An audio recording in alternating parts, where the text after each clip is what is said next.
Hi, everybody. Can you hear me? Yes. Okay. Welcome to another Zoom meeting on the practice of meditation, Buddhist meditation. Everybody is welcome to join. If you click on the link and if you have the application, you will be welcome into the room. And then you can ask any question you like. But we'll go one by one according to who comes first. Basis, first come, first serve. So the first person in tonight is Felicia Chan. Felicia? Good evening, Prajan. I understand that mindfulness and wisdom are master key to reach Sudaban. Besides mindfulness and wisdom, is it a must to meditate at least 4 hours per sitting to reach Sudaban?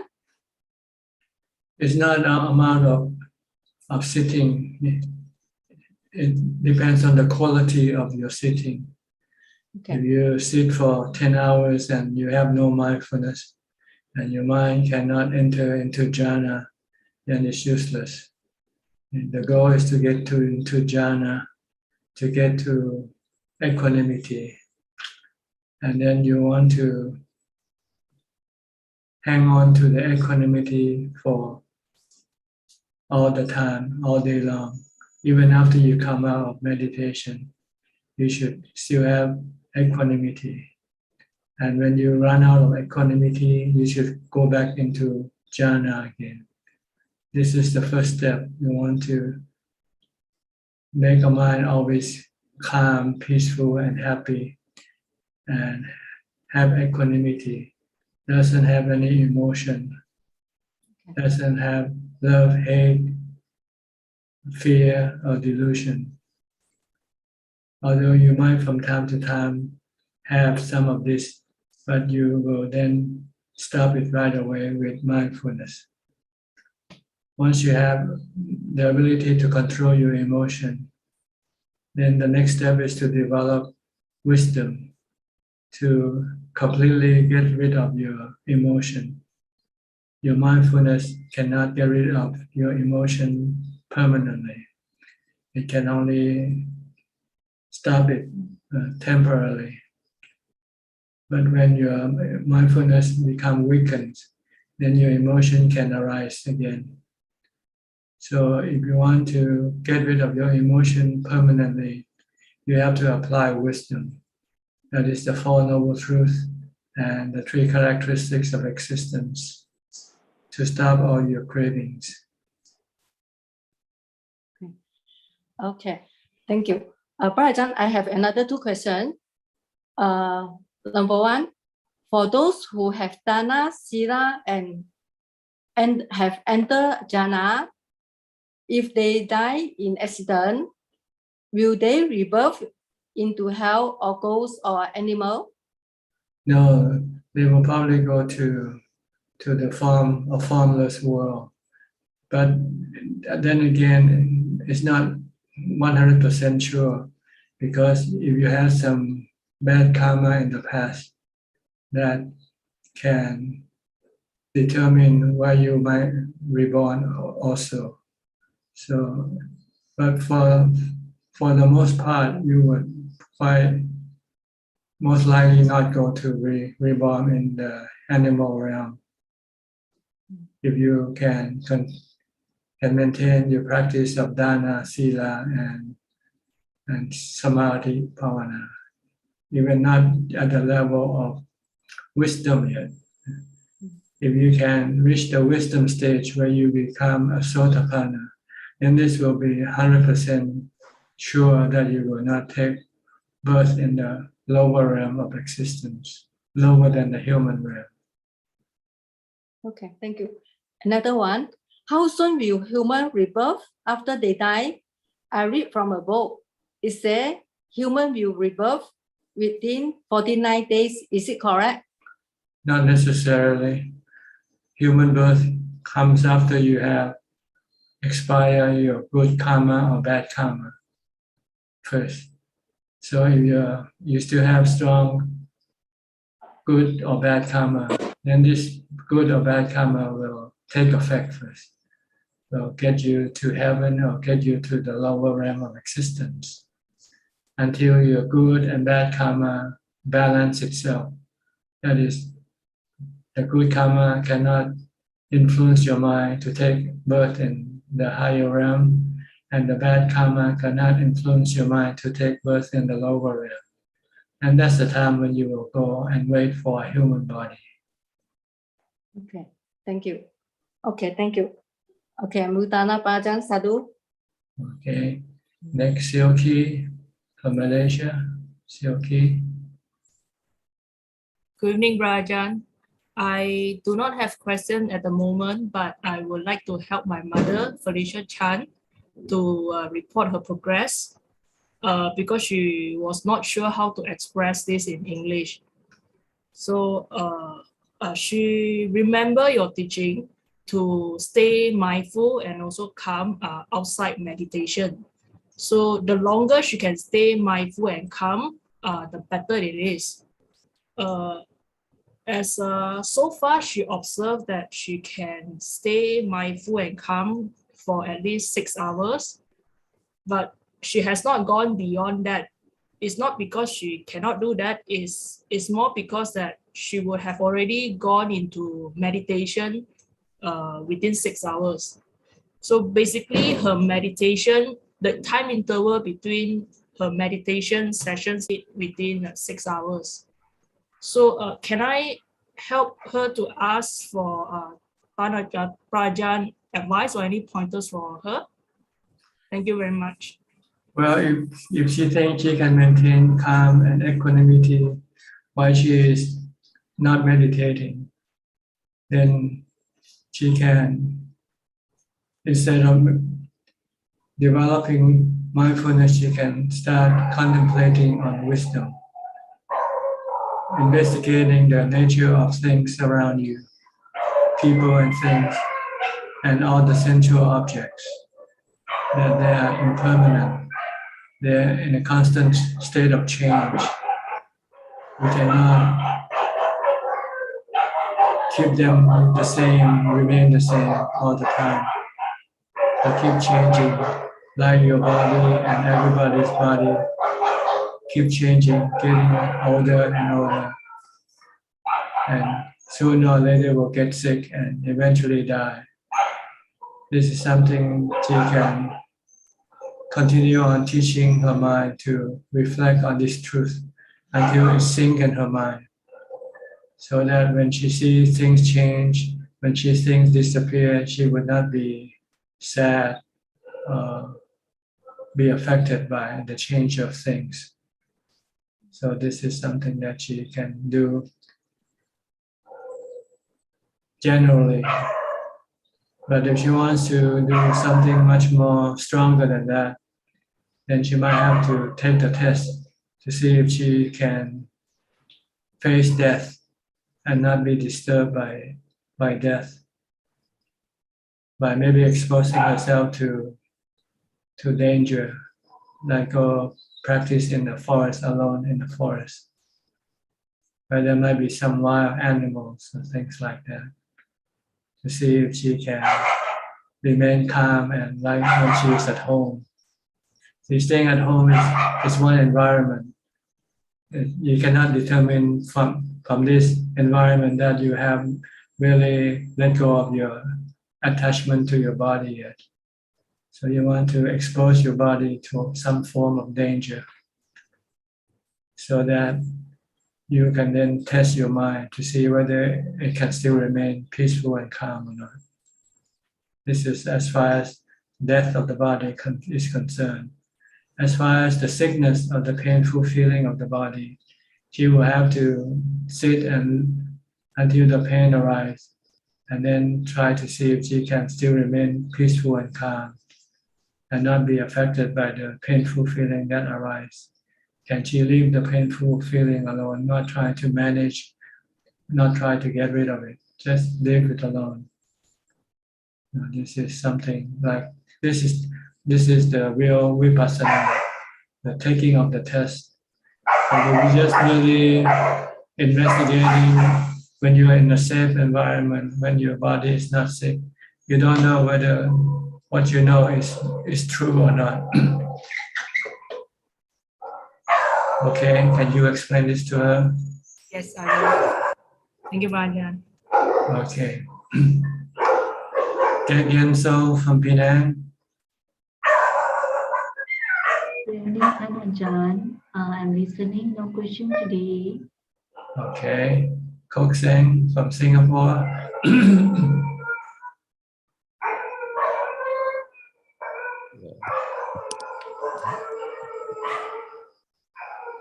Good evening, Ajahn. Tonight I have a question. I'd like to consult Ajahn. I recall in your book Beyond Birth, you mentioned something like you do not recall like anyone who has achieved success in meditation using the counting method. So I was using counting method all along for many years. So when I try to do away with the counting and then just maintain watching the breath, I find that after a short while, the mind just run wild and is so I find that I have to bring back the counting in order to maintain mindful of the breath. Yeah, so just want to check with Ajahn how do I progress from here? Well, you have to develop more mindfulness when you're not meditating. It means your mindfulness is not strong enough to watch your breath. So you need the counting. So you might want to recite the Bhutto or counting when you're not meditating to stop your mind from running away from your consciousness, from your awareness.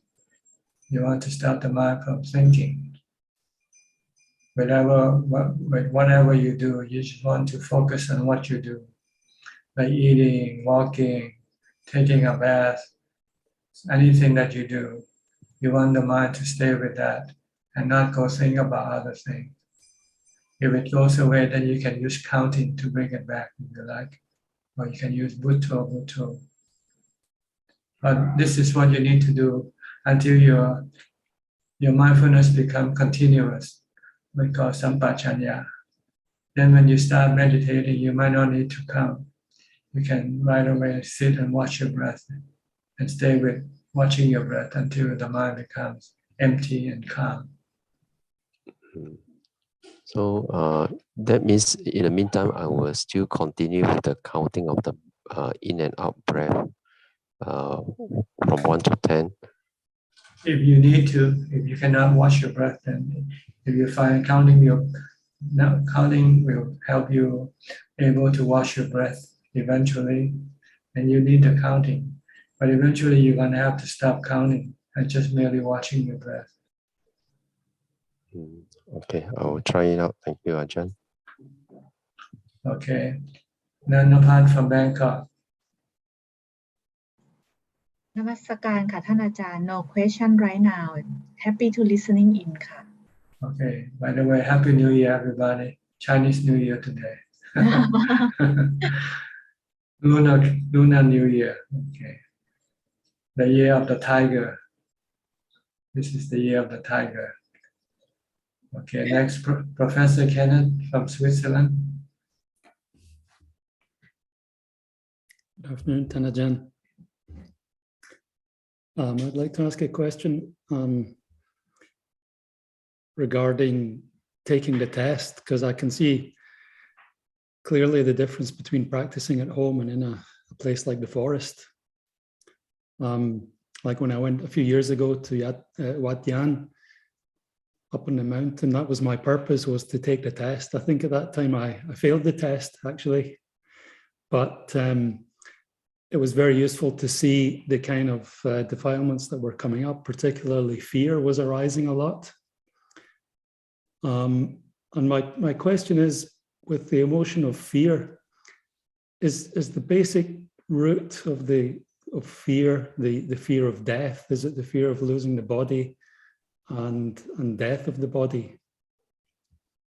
It's deep down inside your sensual craving, your sensual desire craving.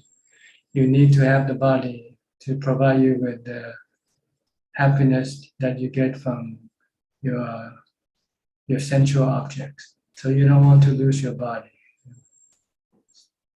So anything that threatens the existence of your body, then that causes you fear.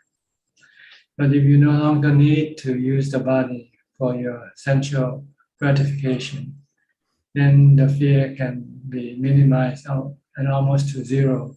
Maybe not, because there might be some lingering fear based on your delusion, thinking that you are the body.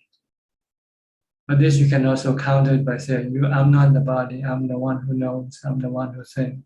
The body is just merely made up of the 4 elements. This you can do that when fear arises, and see if this can stop your fear or not.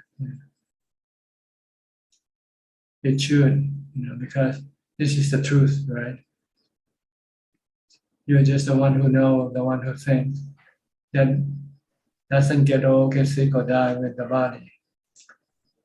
Why the body, it gets old, gets sick, or die, it doesn't know that it is being so. It's like a tree, like a plant. When you chop up a plant, the plant doesn't complain or being afraid, right? It's the owner of the plant that get angry or sad when someone chop your plant. So this is what you have to try to compare, and then try to teach your mind to let go of your body. See it as anatta, not yourself, and also not relying on the body for the way of making yourself happy, because you can be happy without the body when you meditate. So if you have these 2 things, I think it will be quite easy for you to take the test and pass. Okay. So I think you need stronger equanimity. Maybe you need to. This is what the most important tool to use with your wisdom, to let go of your attachment to your body and everything else. You need equanimity, because equanimity means just being still, not reacting. So when your mind is still, you cannot react with fear. Yeah. But if you react with fear, it means you lose your equanimity.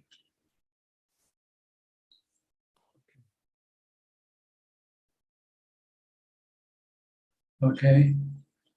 So Okay. basically, come back to meditation to get to equanimity. Mhm. And stop relying on your body for sensual gratification. Yes. Stop watching TV, stop eating things that you don't need to eat, drinking things you don't need to drink. If you should eat or drink, only for the maintenance of your body, not for the pleasure of it. You have to cut off your sensual gratification desire Okay. by relying on your meditation as a replacement of form of happiness. Because when you have happiness from meditation, when you have equanimity, your mind is contented. It's not hungry. It doesn't require to have any sensual objects to keep it happy anymore. So you really need to do a lot of meditation to start with first. And to succeed in meditation, you need to be mindful all the time. From the time you get up to the time you go to sleep. Then you will be able to enter into jhana easily when you meditate. 5 or 10 minutes and you are already there. Mhm. Okay? Okay, Tanajan, thank you very much. All right. Thank you. Next, Alvin, with the name Amanda.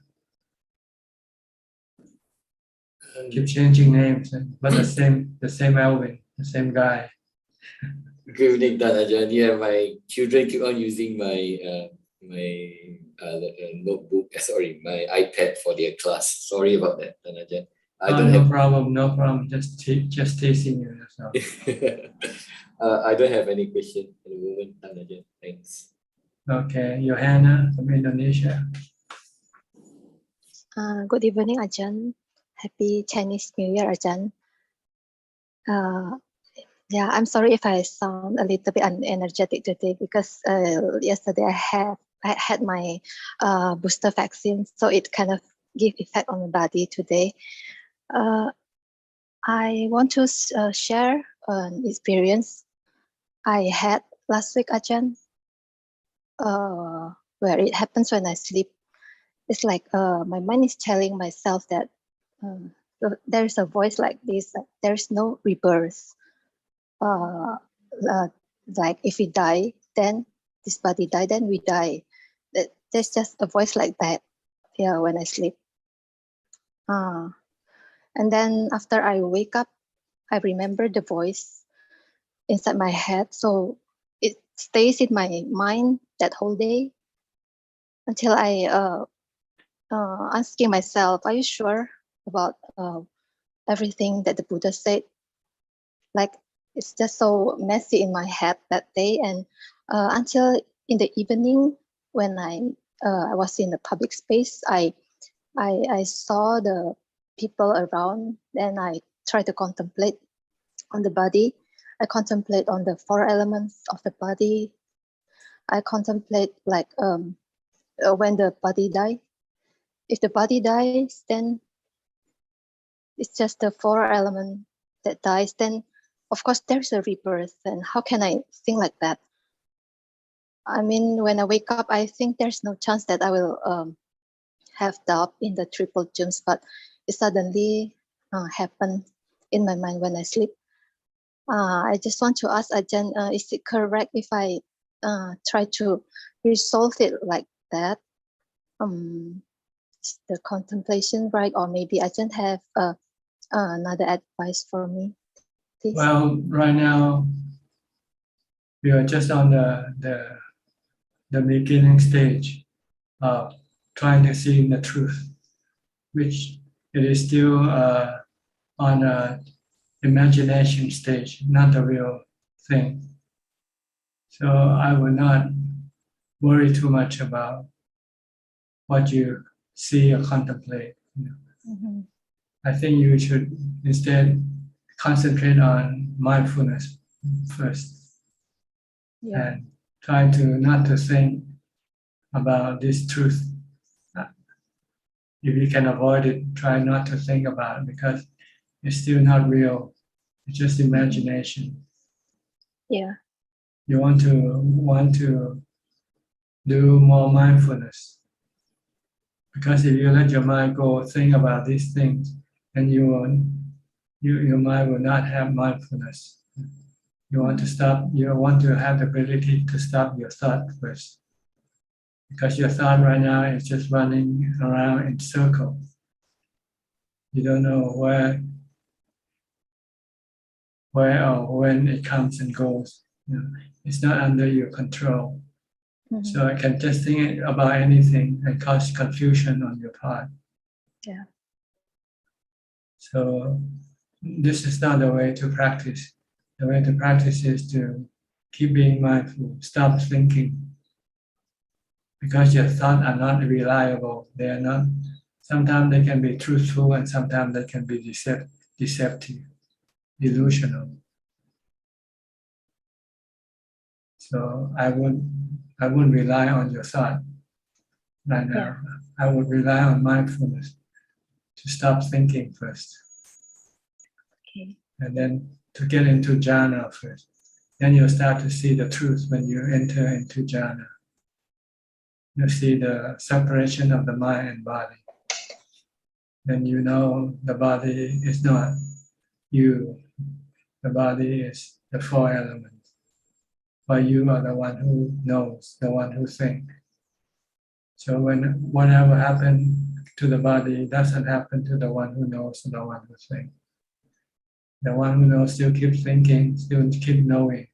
When the body gets old, when the body gets sick, or when the body dies, the one who knows still knows and still thinks. So this is the truth you want to get to. Then you understand everything else from that point. If you don't get to that point, you're standing on delusion and you're trying to prove delusion with delusion. You cannot do that. Okay, Ajahn. You have to get to truth first before you can prove what delusion is. And truth is being separated, the mind being separated from the body. The mind remain in its pure state, natural state, pure state of just merely knowing. And you see that most of what you think are just delusional, not real. Okay. And you want to teach your mind to think in with the real thing, which is anicca, dukkha, anatta.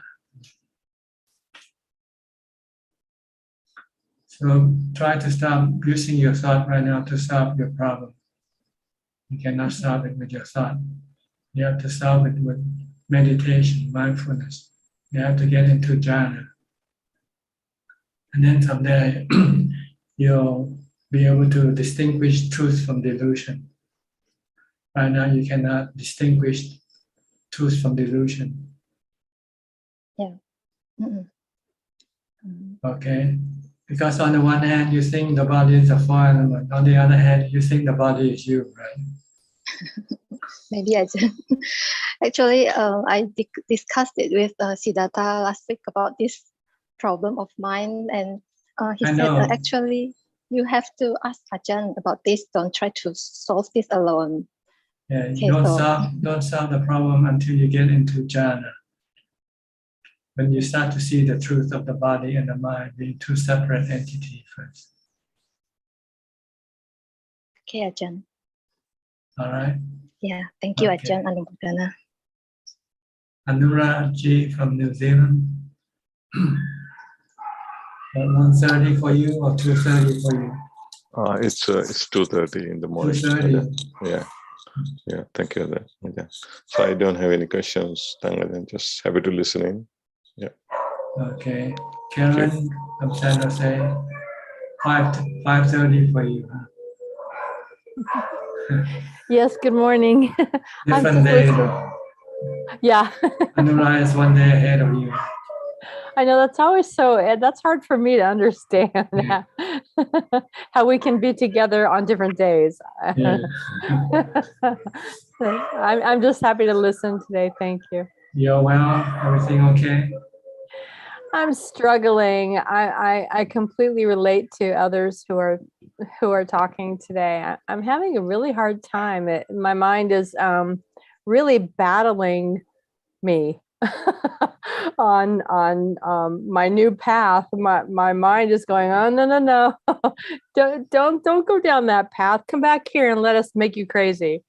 So that's what I'm dealing with. So I'm just hanging in there, and I figure it'll all shake out eventually if I just stick try with to it. recite a mantra or do some chanting. Yeah, and my mind is just completely unwieldy. It's just It won't do it, right?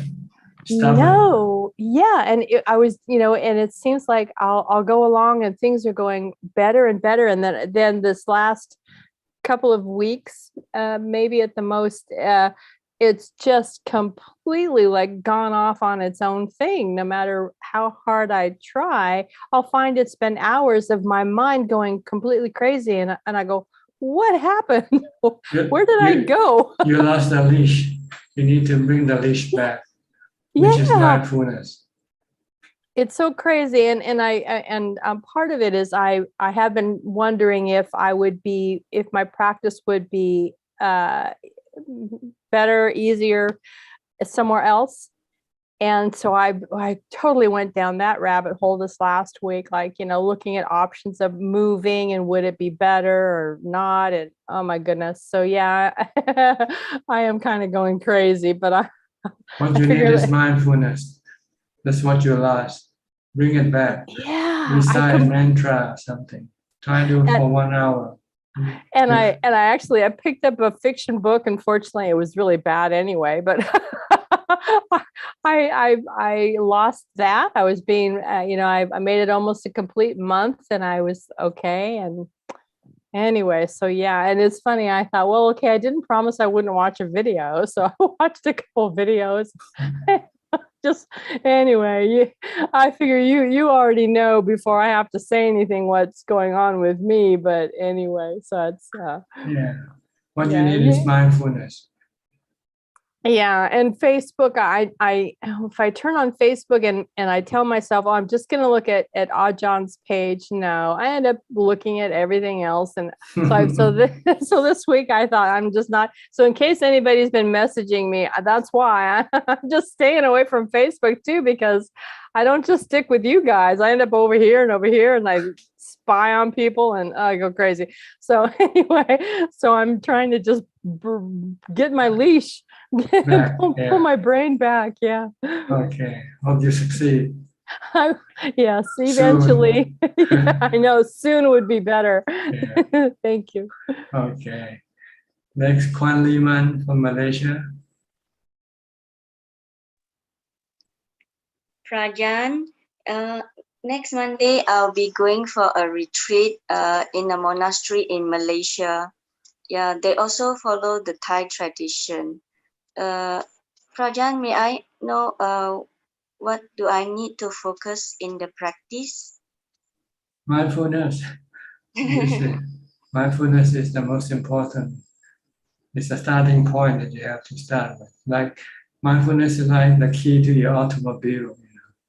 If you want to drive your car, you need to have the key, right? Or else you won't be able to start the engine and drive the automobile. So you have to keep practicing mindfulness all day, from the time you get up to the time you go to sleep. And then when you don't have to do anything, meditate as much as possible. Don't worry about wisdom now. You worry about after you are capable of stopping your thoughts first. If you cannot stop your thought, try to stop your thought first. Try to calm your mind into jhana, into equanimity. And try to maintain that ability until you're confident that you can always control your thoughts. Then you can then start investigating wisdom. Yeah, Prajan, I usually most of the time I don't have many thoughts, but then I feel that I'm so absorbed into the nothing. Then I feel I'm too lazy to think, or I feel that I'm very stupid, like slow in responding, like because I'm not thinking too much, and there is less thoughts. But I need to sharpen the mindfulness, because when I'm not mindful, I still get very emotion. I mean, when I see my family members doing something, I still will respond to it. But most of the time, I feel that I do not have much thoughts. But I'm so into this absorbed. I feel that I'm absorbed into this situation that I'm not thinking much, and it doesn't disturb me until something triggers, and then I respond to it. Yes, you don't have enough equanimity yet. You should go deeper to a point where the mind becomes still and not thinking at all. Yeah, but I'm not thinking much, and there's not much thoughts. That's not enough. That's not enough. You have to stop thinking altogether. What if the mind is stuck in that nothing? It doesn't get stuck there. No. If there is not much thoughts, then You have to get into completely no thought at all. Mm. You haven't got there yet. So that's why you react emotionally when you see things or hear things. Mm. If you get to the point where there is no thought, when you come out, your mind will not react to things that you see or hear. Okay. Thank you, Prajan. Okay, you're welcome. Gary from Singapore. Good evening, Father Chan. No questions from me tonight. No Just question, listening. okay. How about Julia from Colorado? Colorado. Near Aspen? Are you near Aspen or? Good. Hello, Pa Ajahn. I like Aspen. I would like to be near there. I still have liking. I'm a few hours to the south and east from Aspen. South and east of Aspen. What's the big city nearby? The closest big city? Here, there's no big city. Has Ajahn been to Aspen? No, I just only heard about it. Oh, it's Heard beautiful. about Denver. Is it close to Denver? Where you are? I'm 3 hours from Denver. Denver. Okay. Yeah. I have a friend who used to go to college in Alamosa. I think, have you heard that? Really? Yeah. Yeah, I'm 1 hour north from Alamosa. Oh, I see. That's closer then. Yeah. That university, that college has a very fast running team. Oh, see. Yeah. Good. Maybe your friend is fast.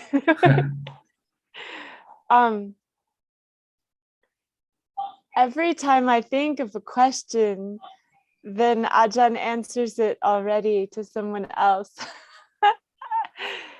Because we all have the same questions. Yeah. I have the opportunity to stay in this small retreat cabin for 8 more weeks, and then I don't know what will be happening. So I need to have a plan. And so part of me wants to just be natural and enjoy peace. And then part of me is like, but I should make a plan. So sometimes it's not stressing me right now, but sometimes that I feel stressed about that. Yeah, because I really like meditating in this cabin. I've been experimenting with how much concentration and how much open to all experience, and when I need to gather the mind again. Yeah. I think you should aim toward emptiness, because emptiness is the only thing that doesn't hurt the mind. Everything else will sooner or later hurt the mind. All experiences are all prone for suffering, creating suffering sooner or later. So don't try to experience anything except emptiness. Okay, Ajahn, that sounds wonderful. Yeah. Thank you. And emptiness arises from stop thinking. When your mind stops thinking, then the mind will have emptiness. Because everything you experience are actually mind created.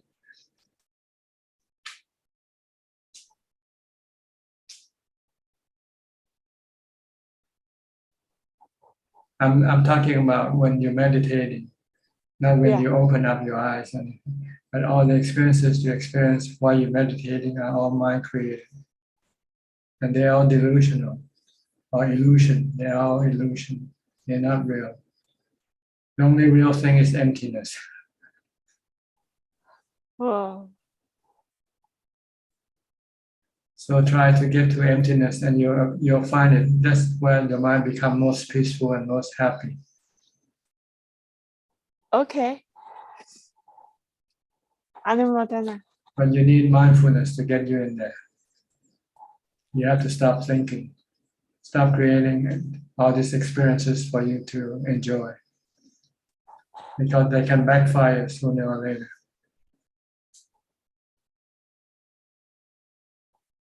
Instead of creating good experiences, they can also create bad experiences also.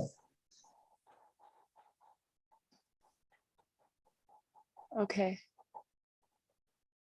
Okay, so you want to control your thought, the creator of your experiences. Keep it still, and then you have emptiness, which the Buddha said is the best form of happiness. Nibbānang paramang sunyam. The supreme bliss comes from the supreme emptiness. Oh. Oh. I thought it was paramang sukhang. With emptiness, with emptiness, there is no anicca, dukkha, anatta, because there is nothing. It's only when something that's when you have anicca, dukkha, anatta. When there's nothing, how can you have anicca, dukkha, anatta? Can you have anicca, dukkha, anatta with the space around you?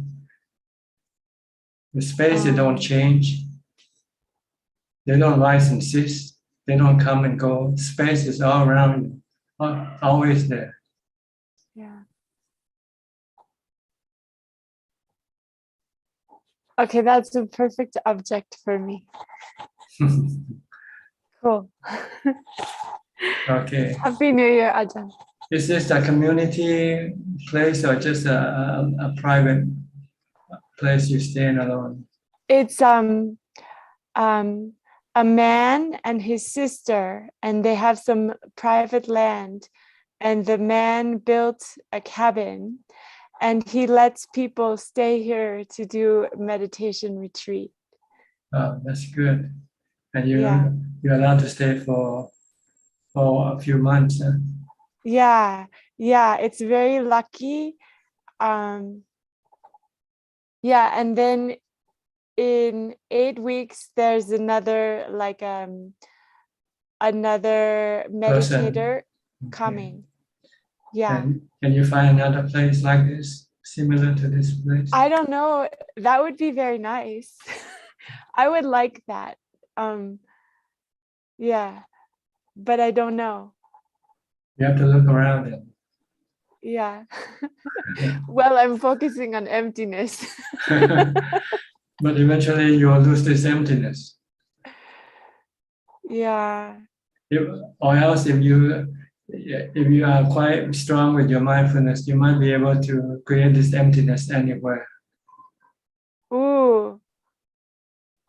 I like that. Yeah, you need strong mindfulness to be able to create emptiness anywhere. But when you have weak emptiness, you need the emptiness of the body surrounding first to help you develop this inner emptiness. But once you know how to create this emptiness inside, then you can go and be anywhere, and you can still keep creating this emptiness inside. You get what I mean? Yes. Why we have to meditate alone, why we have to be alone, is because we have to have this external emptiness first.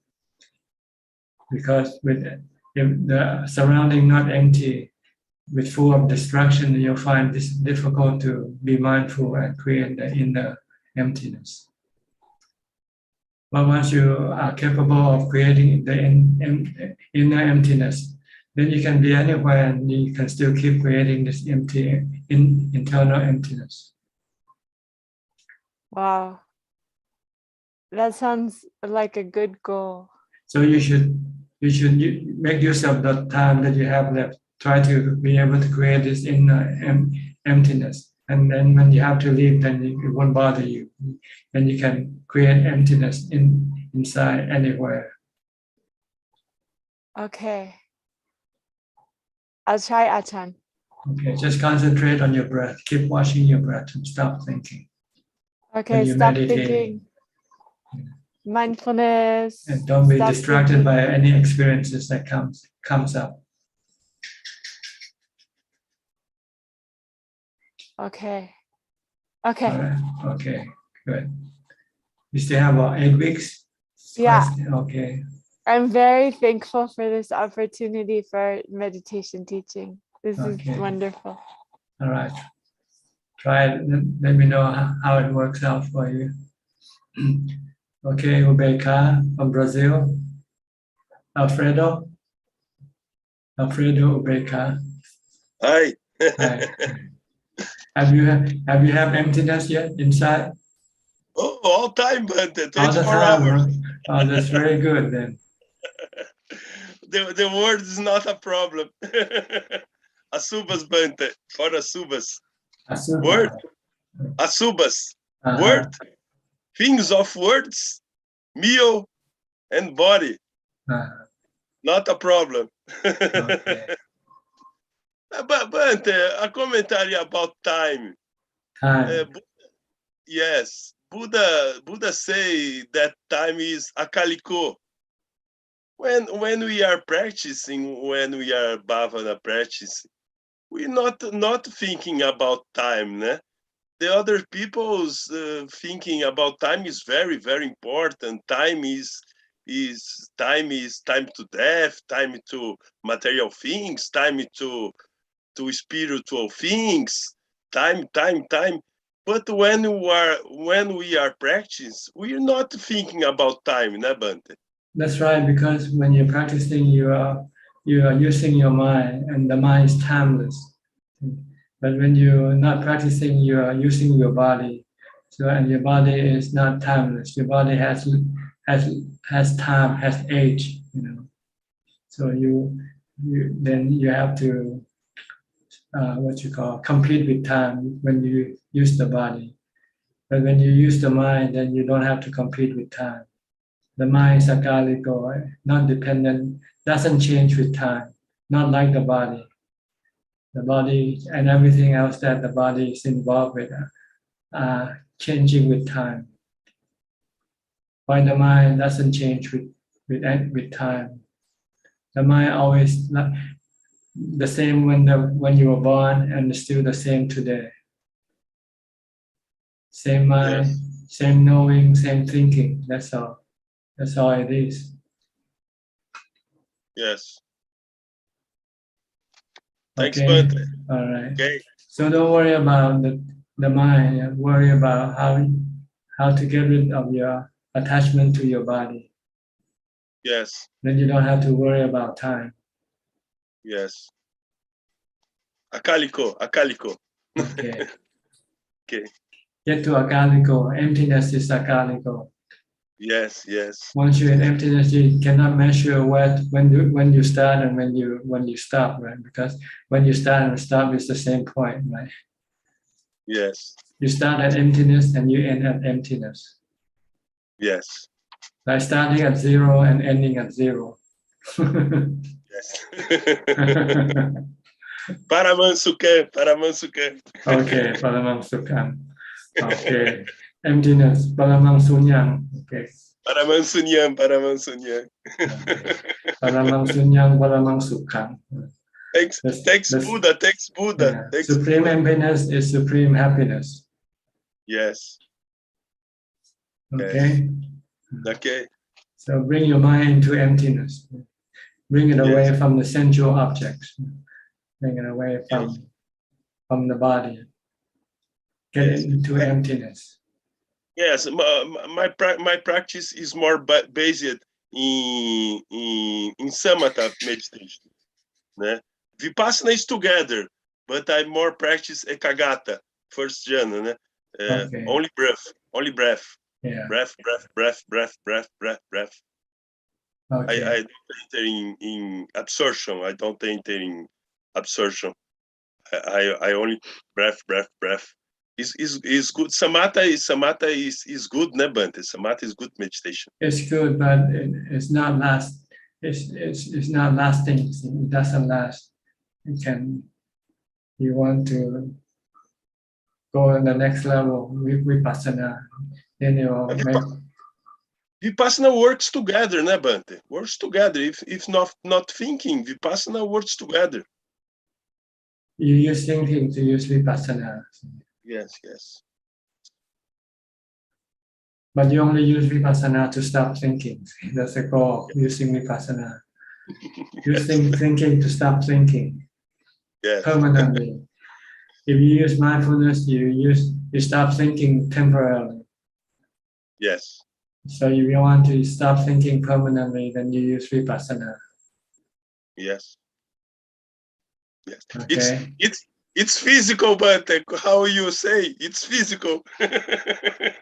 It's physical. Physics. Feasible. It's feasible. It's possible, right? No. Physics. Physics. Okay. It's physics. Albert Einstein. Physics. I see. Mental physics. Mental physics. Okay. All right. Nice talking to you. Me too. Okay, next, Hasana from Bangkok. Today I have no question, but I would like to tell you that I'm alive at Udon Thani and stay nearby the temple. And the temple Luang Por Bunmi is open tomorrow. I will go to make merit tomorrow. Open 3 hours tomorrow. Okay. Yes. Okay. And then when this I will go to Wat Pu Sangkhon, but I don't know that it's open or not, but I will go. Good. So I just want to tell you. We'll check out the temple, the monastery to see whether they'll let you stay for practice. Yes, I check out. Yes. Okay. And I meditation and walk meditation is very quiet. The house here near the temple is very quiet. Good. Try to keep on practicing mindfulness, walking, sitting with mindfulness to empty your mind, okay? To make your mind empty. Okay, thank you. Belinda, next from Singapore. Happy New Year, Dhammatalk. Okay. Xin Ji Yui, Xin Ni Huan Chai.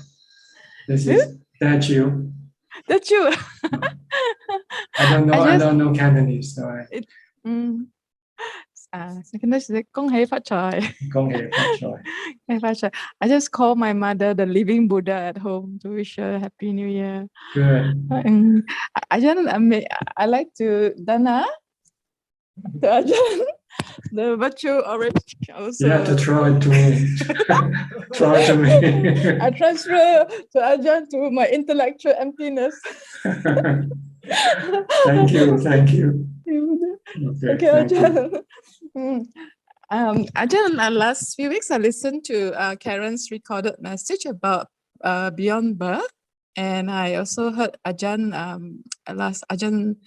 Ajahn also had the experience of taking care of your father during his last phase of cancer stage. So this week I contemplate about the courage of living and also the courage of dying. So I met up my sister. So I just like to seek Ajahn's advice how to process supporting our family, our loved ones. Well, you can only support their physical part. If they need to have medication, if they need hospitalization, if they need therapy, then you want to provide these things for them. But as far as their mind is concerned, they need the Dhamma. So they have to know how to chant, or know how to use the mantra, know how to let go of the attachment to the body. This they have to do it themselves by studying the teaching of the Buddha.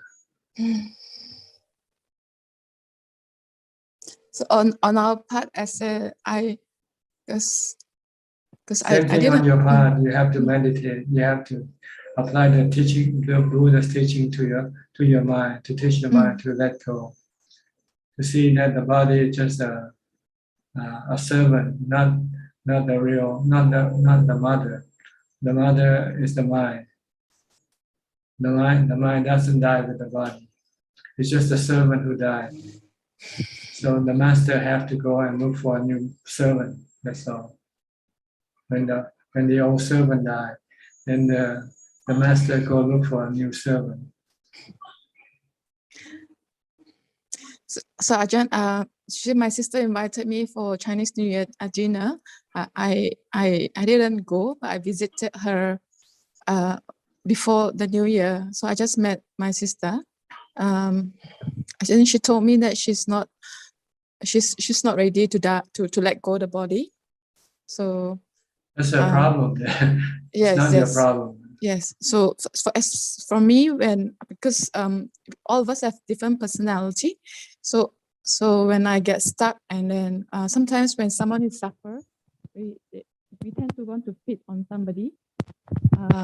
So at some point, family members are difficult to hold the frequency, or to hold, or even we didn't do anything wrong, they just like to be angry, and at that point, I think after spending 5 hours, I was too tired. I wanted to leave because the person is needy. I'm not. I do not have to support her physically. The Ajahn say the mind part, I could no longer support her. I needed to leave. I couldn't take leave because she was afraid that I leave. And as a result, she threw anger and all. So I reacted as well. To my best, I hope not to react, but eventually I didn't feel good when I felt bad, like all the mind proliferation and all. So then, is it right to just feel? I process it a few days. I take it as that's not me, and the mind is not. So it happens. You should meditate, then your mind will then get equanimity, and then it will forget about what happened. So again, I find that sometimes I know I'm not ready to support, but sometimes like earlier, Upeka said, Alfredo said, our body has a time limit. So then I just told myself I have to meet my sister, despite that my mind is not very well ready. So. Well, whatever you do, if it causes you suffering, then you should avoid it first. Yeah, so then I'm not sure how long more she could live, and because she made that request, I just think I'm not sure it will be my last time meeting her or not. So I don't know, like it's a bit difficult to balance. Like, is it okay to just go ahead to see her because it will be the last maybe physical meeting or not? In short, like I'm afraid like if I don't meet my sister, it's a form of selfishness because she needed maybe support in some way. But after 5 hours, I couldn't endure more. Our original plan was like just 3 hours. Yeah, but so I'm in a dilemma, like it's the balance. So well, you have to balance between helping other and helping yourself also. You want to make other people happy, and you are happy at the same time. Not making other happy, and you are miserable. Yes, but I wanted to leave, but she didn't let me leave. I couldn't find the key, so I got locked up, and then she started to feel something. So it was I know that I have done my best, so I didn't want her to feel. But then I think sometimes because everybody has different levels, so I don't know what else can I do for her. Apart from I pray sometimes for her. What else can I help do my best on my part? So maybe so I don't feel so guilty, or no, I don't know. If I can dana something and then dedicate to her, or what else can I do for her? Ask her what she wants. It's simple. if she wants a company, but I can't accompany her. Okay, then you cannot Yeah. come. Then Yeah. you then ask her if not company, can she want something else? She just wants company, I guess. So Okay, then you so I cannot give her couldn't- other thing yeah. because that's other thing she doesn't want. She Yeah. wants company, so you want to give her company, then you stay with her. Mm. That's why so I suggested that she maybe could meet Ajahn just to maybe I do not know how to stop Ajahn. Maybe to go back to mindfulness, I don't know. But on the one hand, you want to help. On the one hand, you want to help her. On the other hand, you don't want to do it. So I think sometimes our body has limitation, Ajahn. After 5 hours sitting and just listening her talking, they all repeat stories or I think there's some limitation to that. And I think I told her eventually that nobody could accompany us forever. Eventually, we have to say goodbye, and that's where we have no choice but to face the music. I think that's okay. okay, then that's done. What we have already So decided what to do. Then what do you regret it for? What are you regretting for? But when I just support your father, I can just support physical part or like how I can. When I supported my father, I was quite meditative at that point of time because there were a lot of retreats and all. So I don't have to support much. I just go back to present moment. It was helpful for him. I think, but this COVID period was more difficult. So when I see my sister, I couldn't be more meditative or so. So it's as it is it, I guess. Okay, I think I'll leave it at that. Okay. Okay. Okay, Ajahn. Thank you. Okay. Thank you, Ajahn. Next, Sri and Jack from Vancouver, Canada, British Columbia, BC, yeah, British Columbia. Hello, Tanajan. I thought you can speak Teochew a little bit, huh? Yeah, my grandmother was statue so I learned when I was with her, I could speak fluently. But after I left her, then I eventually forgot. Not to imagine. Yeah, I really liked your talk just now about emptiness.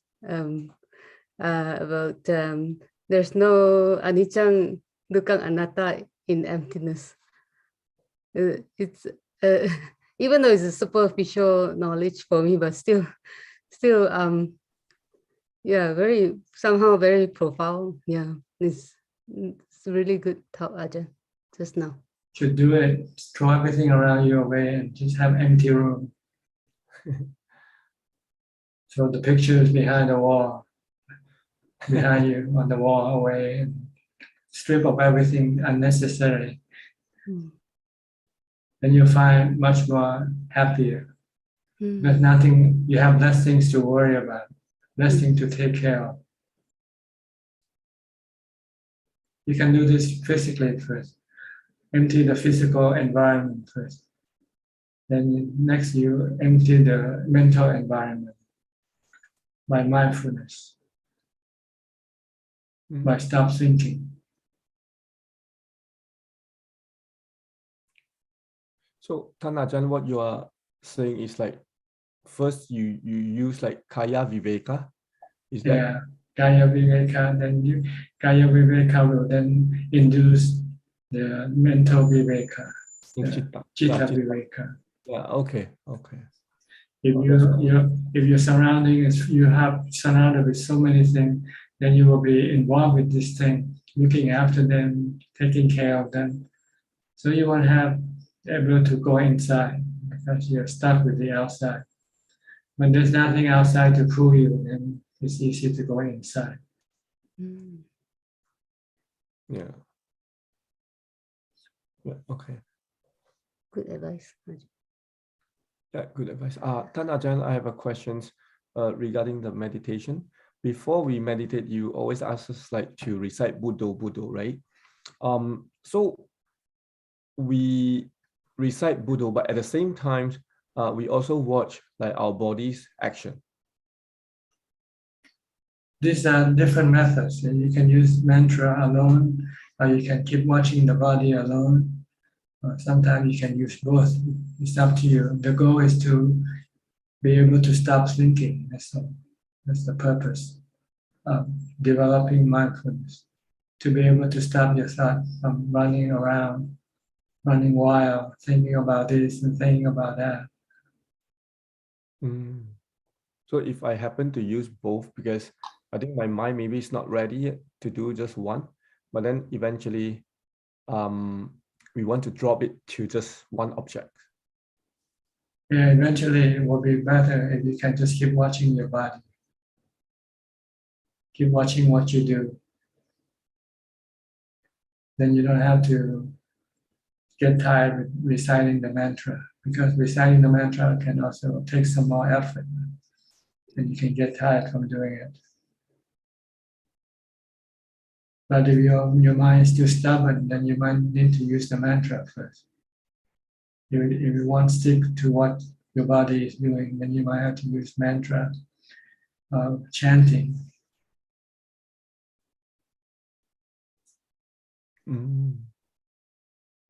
Okay, and the same go to when I sit in meditation. Like if my mind drifts away, so I use Buddho Buddho. Yeah. Yes, if you cannot stay with your breath, then you should put the mantra Buddho Buddho. Yeah. Okay, that's my questions. Thank you. Okay, check. You have anything?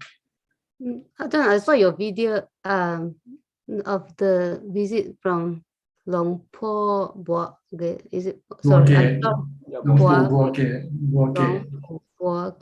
Okay, he was the first monk I talked to when I decided to become a monk. Oh, wow. I thought it was 47 years ago. I thought it was a Western monk that you spoke to. Before that, before I met the Western monk, I met this Thai monk first. His temple is near my house, and I wanted first to check if I can ordain there, because I was told that it's the best temple around the area. Oh. But when I talked to him, he said his temple is not a meditation temple. Oh. And then he said he visited a few Thai forest monastery temple in the northeast of Thailand, and he recommended me to go there. But before I can go there, I have to ordain, and he recommended me to go to ordain in Bangkok with the Supreme Patriarch who built this Wat Yan monastery. And that's where I met the first foreign monk. When I went to that temple, I didn't know who to see or talk to. Then I ran into one group of Western monks and asked them. And one of them recommended me to go talk to this senior monk called Kanti Palo. He was an English monk. He was already ordained about 10 years when I met him. And I told him about my practice using the foundation of mindfulness. And he was very welcoming. He said, to find someone talking about practices. So he was very eager to introduce me to the Supreme Patriarch. So I went to meet the Supreme Patriarch and told him about me. Then I was told to go meet him and talk to him personally. And then I told him that I want to ordain and practice. And he said, okay. Then he arranged for my ordination. But I only stayed there with him for about 6 weeks. Then I head up to the northeast to the Thai forest meditation monastery. I went to Long Ta Mahabua. I didn't plan to stay there or be there, but I was just start an exploration. I'll try this monastery first, see how it works. But I ended up staying there for about almost 9 years. Because I was able to do meditation practice most of the time, because it doesn't encourage other activities.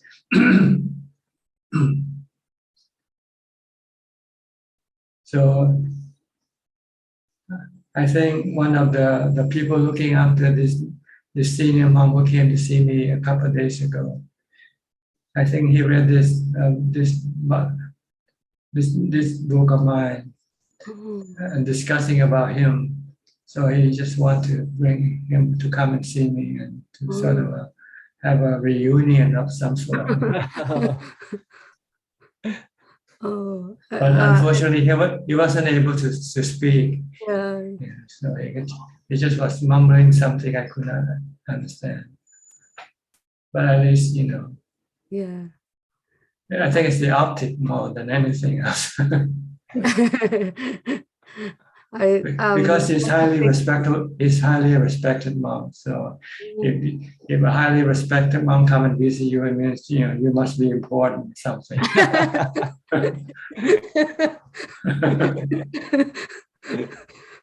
And Long Ta Mahabua also visited you a few Yes, times. a few times, many times. Because I never went to see him, so he had to come to see me. Because going to see him is difficult. It's easier for him to come to see me. So I just wait for him to come.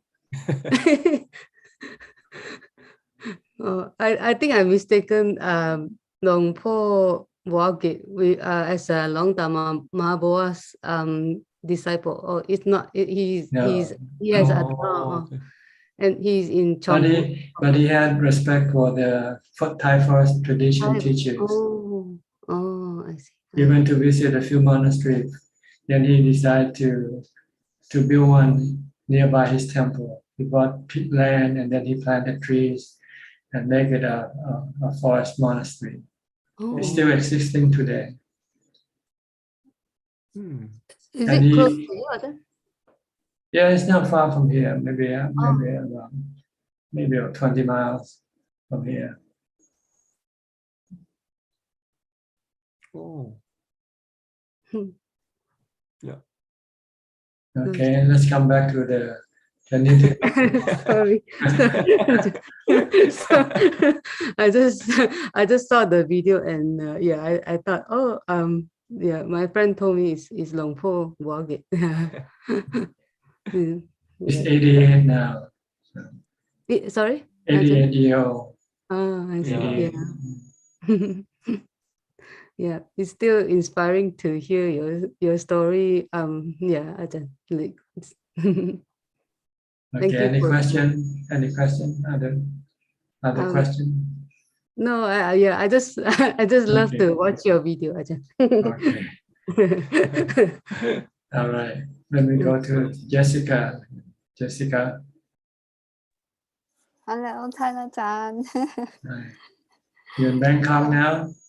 Yes, I'm still in Bangkok. I'm actually watching your live YouTube every day.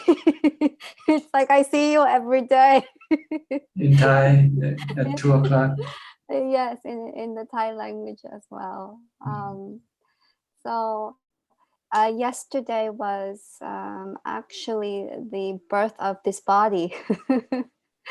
So I was just thinking about, okay, what does it mean, the birth of this body? Okay, it's 33. Okay, it's just the body, but I don't feel anything.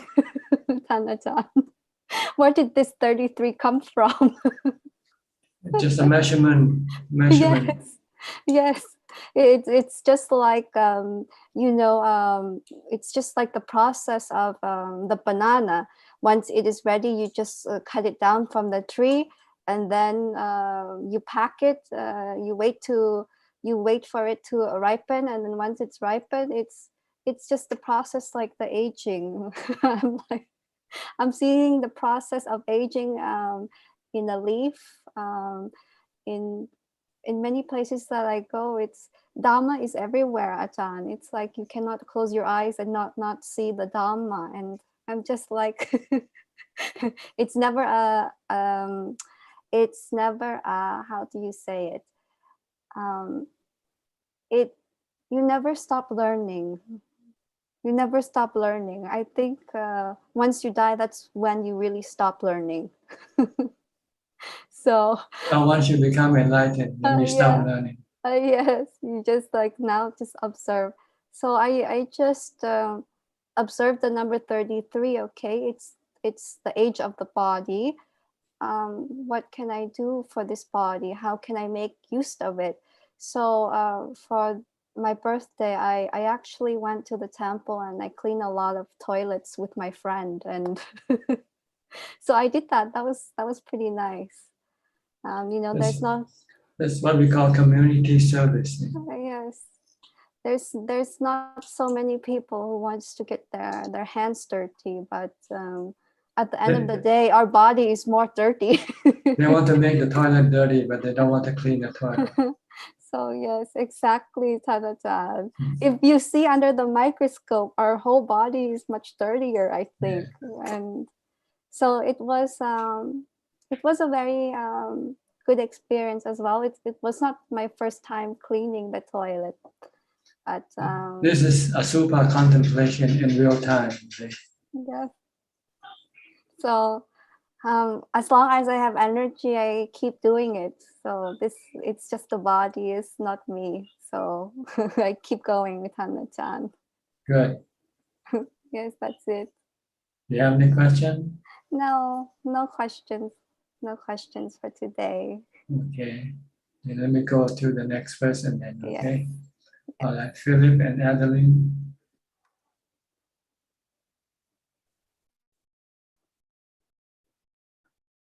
Hi. You have to unmute your microphone, okay? Yeah, good evening, Tarajan. We don't have any questions, Mike. Just tune in to listen. Okay. Next is Namo. Namo S. Namo, where are you from? Oh, I'm from Bangkok, Prajan. Bangkok. How old are you? I'm 13.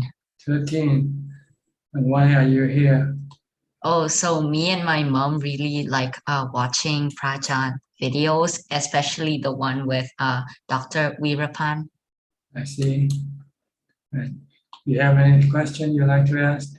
Yes, so I'm a beginner in practicing with mindfulness. So, and right now I'm trying to like practice meditating every day for 15 minutes. Am I on the right track? Yes. And you should increase your practice to half an hour to 1 hour and do it many times as much as possible if you can do it. Prajan, so my mom has a problem with her back. She has a pain with it. So she wants to know, can like practicing mindfulness help her? Mindfulness helps the mind, not the body. But it makes the mind more able to deal with the pain of the body. When your mind becomes stronger, then the pain of the body will become less disturbing to the mind. But when your mind is weak, then the pain of the body can be a great burden or great disturbance to the mind. So yes, meditation will help the mind, but not the body. It doesn't decrease the painfulness of the body, but it helps the mind to become more acceptable to the pain of the body and not rejecting or denying the pain of the body, which can cause more misery to the mind. So in effect, it reduces pain, but not the physical pain, but the mental pain. Oh. You understand? Yes. Thank you, Prajan. Okay. What grade are you in now? I'm in year 8. Yeah, and what the school you go to? I study at NIS International School. Which one? NIS International NIS School. In Bangkok. Yes. I see. Okay. You have anything else to ask? No. Thank you, Phrasuchart. You know how to meditate? How do you meditate when So you with meditate? Bhutto, so I meditate with Bhutto, like breathe in, put, and breathe out toe. Okay. And how did it feel like after you do this? It feels kind of like good, but during when I practice, there are some like thinking pops in my mind, and I try to come back to the breathing. Okay, that's the right thing to do. Try to ignore everything else and just keep focusing on your breathing. Okay. Okay, even if you start to feel painful, don't get up yet. Try to continue on until you can no longer focus and you feel you have to get up. And try to extend the length of your meditation longer. And you should do mindfulness before you meditating also, not just when you're meditating. You should keep reciting Bhutto as much as possible during your daily activity. Okay? Okay. Can you do that? Yes. And you'll find that meditating will be easier for you. All right. Welcome. Happy to have you join us. I'm also so glad. Okay. Next, Sajal Ka from Silver Spring, Maryland.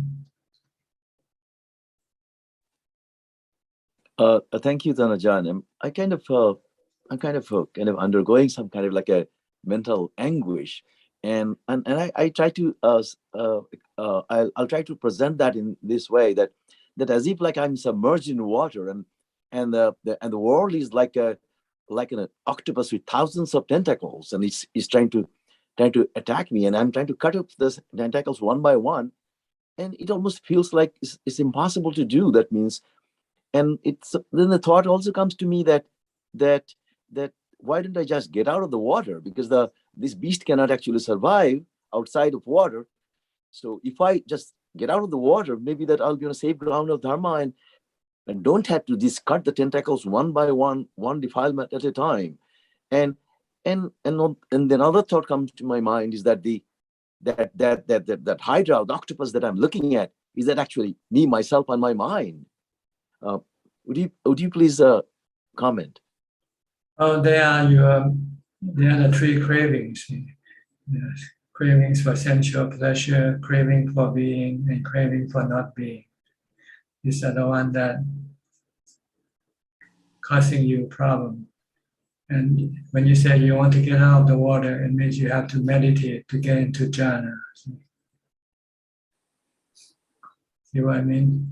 Once you're into jhana, you're out of the grasp of the three cravings. They cannot reach you when you enter into jhana. But you cannot remain in jhana forever. That's the problem. Once you come out, then you will be entangled with these three cravings again. That's when you want to use wisdom to disentangle them. Every time they try to lock you up, you have to use the three characteristics of existence to stop it. So that is the vipassana you're talking about, right? Yeah. But if you cannot use the vipassana yet, then you should continue on using mindfulness to disentangle the octopus.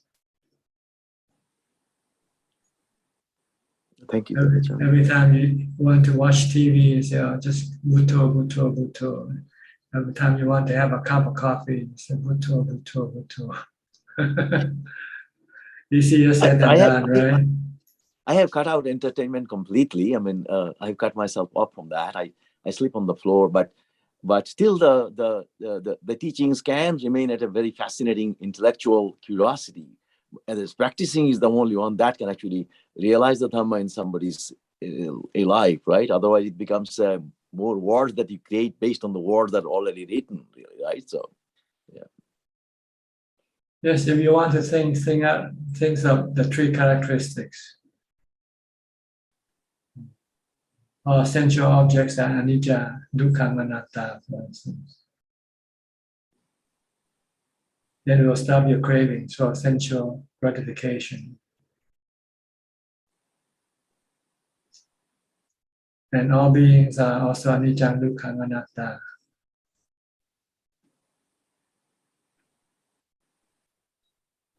Being in the sense of being this and being that. You can be this and that, but you cannot be forever. You cannot be president forever. You cannot be prime minister forever. Whatever you want to be, one day you're going to have to lose it.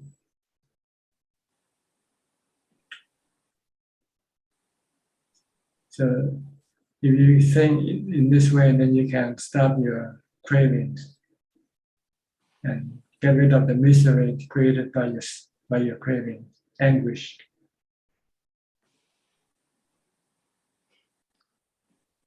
Thank you, Tanajan. Okay. So you more or less know what you need to do. You see, you get the picture. But now it's just a matter of doing it. Getting out of the water is difficult.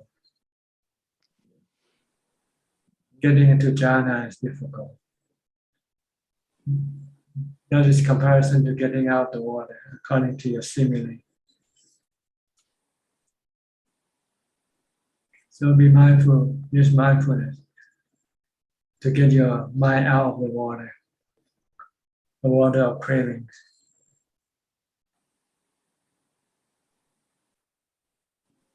Okay? Thank you.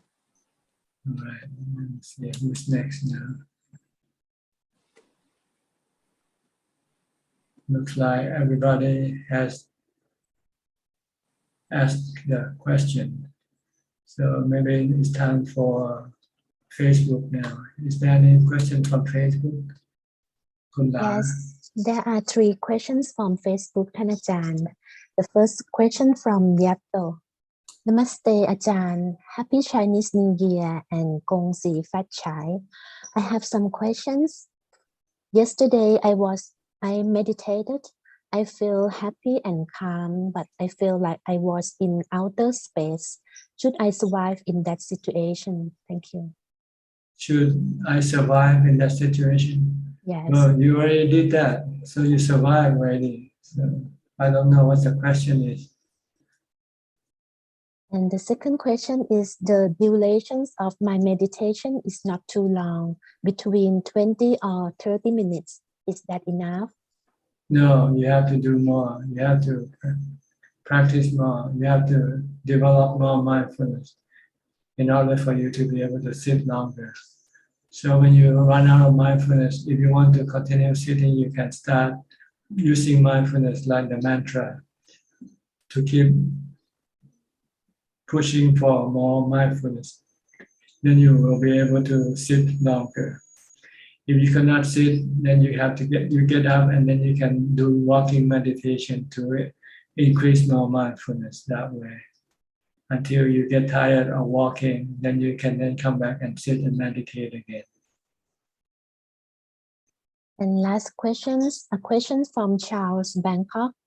When we practice mindful movement, such as taking a bath or doing slow motion movement exercise, we can close our eyes or open our eyes. Is there any difference in terms of effectiveness and impact? I mean between closing eyes or open eyes. Thank you. Well, when you do one thing, you need to see what you do, right? So you need to open your eyes.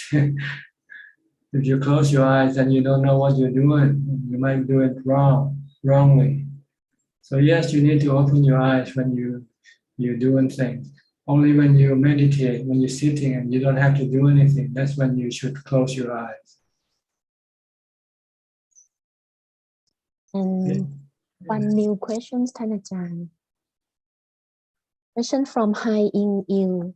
What should be Buddhist attitude towards geomancy and palm reading? Thank you. Palm reading, and I'm not sure what geomancy is. They are just, I'm not sure what is the term, but there's something that is not important or necessary in Buddhism. So you can ignore them. What you have to be more concerned with is your karma, your good and bad karma. That's all you need to be worried about. Am I doing good karma or am I doing bad karma? Am I meditating or am I not meditating? Everything else that is going on in this world, you can entirely forget about them. They have no consequences as far as the development of your mind is concerned. The liberation of your mind from suffering is concerned. All you need to worry about just your good and bad karma and the amount you spend on meditation. That's all, Okay, Ajahn. anybody would like to have another round at the question? You are welcome. Just raise your hand and then unmute the microphone. We have one new coming, Jenny Lin. Jenny Lim? Yes. Okay, Jenny. Can you hear me? Okay, where are you from? Tanajan, yes, I'm from Penang, Okay. Malaysia. You have any question? Yes, I have the question. It's about the mindfulness when sometimes when I losing my awareness or mindful, when I'm not mindful. So when I not mindful, I during the day, then I slow down myself and get back to the mindful situation. So is this the practice that I keep it up so that I can stay mindful all day long, the whole day? Well, it depends on whether it works or not for you. When you're doing things at a fast pace and you're not mindful, then you might have to slow down so that you might be more mindful with what you do. But you can recite the mantra to bring your mind back. When you recite the mantra, you can stop your mind from thinking about other things. Yeah, the mind, because it's wander away. There are many things that come in the way, and I just have to get back to my mindful stage so that I can recite mantra or chant and itipiso bhagawa. Okay. This can bring your mind back to the present. Okay. Stop your mind from thinking. Yeah, I could get it more. Yes, get it more to keep the mindful for all day long. Yes, you can. Yes. Every time you feel you're not mindful, keep reciting the mantra, Bhutto, Bhutto, Bhutto. Yes. Bhutto, Bhutto, or the Itipiso, or Itipiso, or Namo Tassa. Sometimes it's too quick. I just Namo Tassa Bhagavato Arahat. Yes. These are all good. You can use them. Yeah. So until the mind settle, come back, come down. Then you can watch what you do. Continue on watching what you do. Just okay. So I just keep it up in that way. Yes. Every time you lose mindfulness, then do some chanting, reciting. Yeah. How about sometimes when I during the evening time, when I have work, especially the Chinese New Year, are too busy doing some Chinese cookies and so on. So when I want to meditate, because evening I try to come back to the meditation, because when I finish my work it's too late, like 11 or 11 something. But I still have to come to sit in the meditation, like I keep it up in a half an hour time before I go to bed. So if let's say it's the late night, can I still do the meditation and continue to bring my mind calm down before I go to bed? Well, it depends if you can do it If you can just wait until you get up and do it instead. Change the time instead of before going to bed. Do it after you get up. That way your mind might be more rested, your body will be more rested, and more your meditation could be have a better quality than doing when you're real tired and you want to go to sleep. So Yes. maybe it's better to go to sleep first and then meditate after you get up. Oh, okay. Okay. Okay, that's all, Danajan. Thank you very much. Okay, you're welcome. Anybody else? Kokseng, Okay, Kokseng. Ajahn, I just like to inform you I'm a Teochew also. So today, the Chinese New Year, I'd like to wish you Hong Wei Huat Sai, Xin Jia Zui, Sinh Ni Kuai La. And Thank also, you. Yeah, thank you, Ajahn. I learned a lot from you. And also like to thank Karen for recording the audio in the book Beyond Birth. And actually in the audio, when I hear the word, when she mentioned Ba Zhang rice stuffing, so I was intuitively, this is very familiar, the rice dumplings that I'm familiar with. So I was thinking that, oh, Ajahn may be a Teochew. Yeah. So because the book didn't mention that Ajahn is a Teochew, only say that your grandparents are from China. Okay. No question. Just want to wish you a Happy New Year. Yes, Ajahn, and thank Belinda for actually when she wished you, so I was thinking maybe I should wish Ajahn Happy New Year as well. Yeah. Okay, thank you very much. The same to you. Wish you a Happy New Year too, and everybody. Thank you, Ajahn. I think Sri raised his hand. You want to ask any question? Sri first, and then we'll go to Karen. Okay. Sri, you want to ask a question? Yes, Danajan. When we talk about good karma, like it's a meditation, like generating good karma. Well, good karma usually refers to action, things that you do. When meditation, we usually talk about purifying the mind, purification of the mind. So these are the three major actions that the Buddha wants us to take.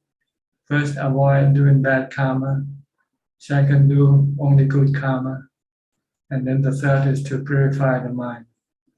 So when you talk about meditation, you're talking about purification, mental purification, not good karma. Good karma I mean dana, like community service, like washing toilet. Yeah. It's a good karma. Okay. Oh. Making people happy, Like Belinda go to stay with her sister, for longer than 5 hours. Yeah. And this is good karma. Oh. And keeping sila? Keeping sila is avoiding doing bad karma. Oh, okay.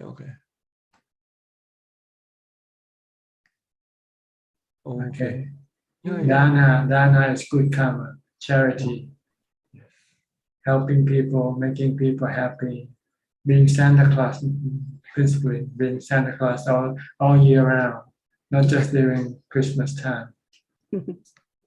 This is good karma. See, we don't talk about Santa Claus anymore, right? It's all gone. Where's Santa? Where's Santa? One day we talk. We should be Santa Claus 365 days a year.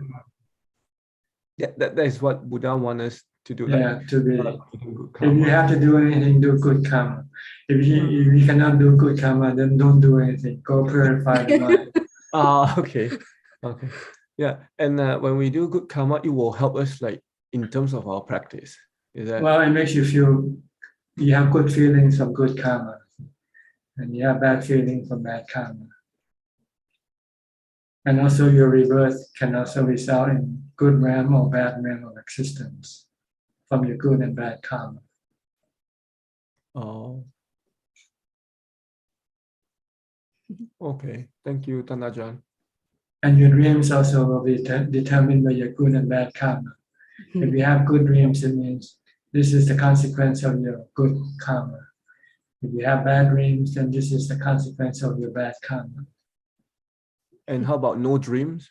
No dream, it means sometimes you're tired, too tired to dream. Okay.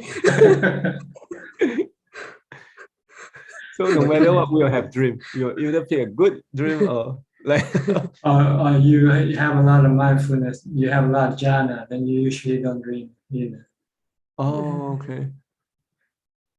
But if you don't have jhana and you don't dream, it means you're tired. Your mind is tired. Okay. I think that's me then. All right. Is that all? I Any just more? may I share something with you, with the class. I used to have because Jessica was talking about toilet, and you were talking about dreams.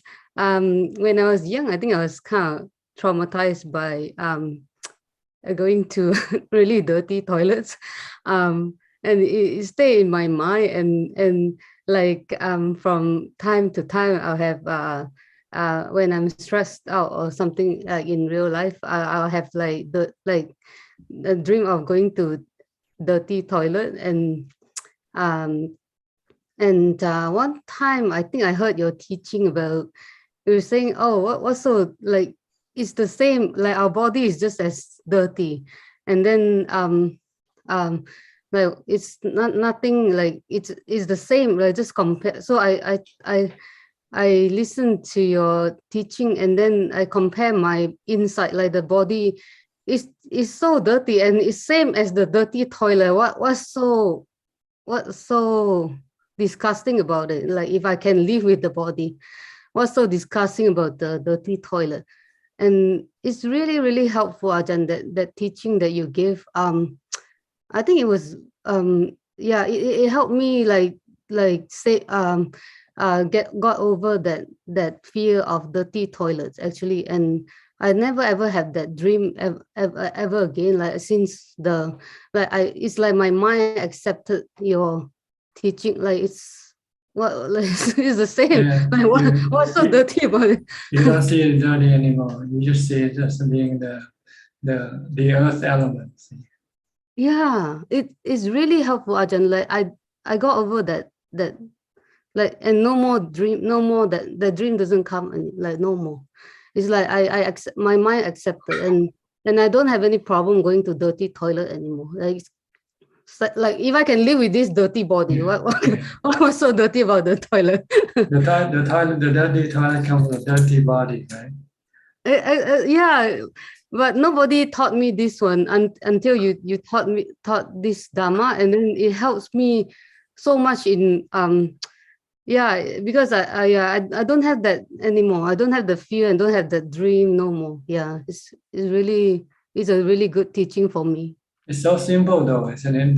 The truth is so simple. Yeah, but nobody teach me, right? So I'm stupid. I just don't know that. But when you taught, like the mind is like, oh yeah, Ajahn is so right. It's like it's so right and so simple, but it helps me like it just helps me like right away, like just it's gone, that whole thing that bothered me the whole life. But yeah, it's just your Dharma is so profound. Okay. Yeah. Thank you, Ajahn. Thank you, Tanajan. Karen, you're next. Did you raise your hand just now? Thank you. I just wanted to ask Julia if it would be okay with you to somehow let me know where this place is that you go. It sounds heavenly. So if I tell you my email address, let me just put it out there. If you don't want to do it, fine. But if you're willing, my email address is just KarenK@gmail.com. So my name is Karen Kelly. So it's KarenK@gmail.com, just KarenK@gmail. So if you are willing, if you're not, that's fine. to let me know where this retreat cabin is where you go, and if it would be okay for me to ever go there. I would very much like to know about it. So that's all. Okay, you got it, Julia? Okay. So, and if you don't feel bad if your answer is no and you never contact me, I will not have bad feelings about you if you just choose not to, or if Okay. it's not cool for any reason. Thank Yeah, you. but it's nice to share something good, right? Yeah. So, and of course it would be on the recording too. If you watch this now, you'll be able to have my email address. And everybody else who's watching this. Right. And the whole world knows my name and my email address. Of course, bad people aren't looking for your videos on YouTube to exploit Buddhist people. Next time you can use the chat here. We have chat in the room. We can turn on I the wasn't chat. sure. Yeah, I thought it's usually off, I think. Anyway, okay. Well, the world knows now. Anybody who's looking for a Buddhist video isn't going to hurt me, I don't think. So don't worry about it. Thank you. Okay. You want to reply, Julia? Of course, the whole world would know where it was, and maybe the owner won't want that. I don't know. I will send you an email. Okay, perfect. Thank you. Thank you, everybody, for your practice. And Julia, no hurry. I don't know if you can still hear me. Yeah, can you guys still hear me? Oh, okay. Yeah. So no hurry. I know you're busy. So if you want to wait until your 8 weeks is up before you contact me, that's fine. Okay. Anybody else? Okay, Belinda again. Okay, Belinda. I just remember my sister asked that I share my merits with her.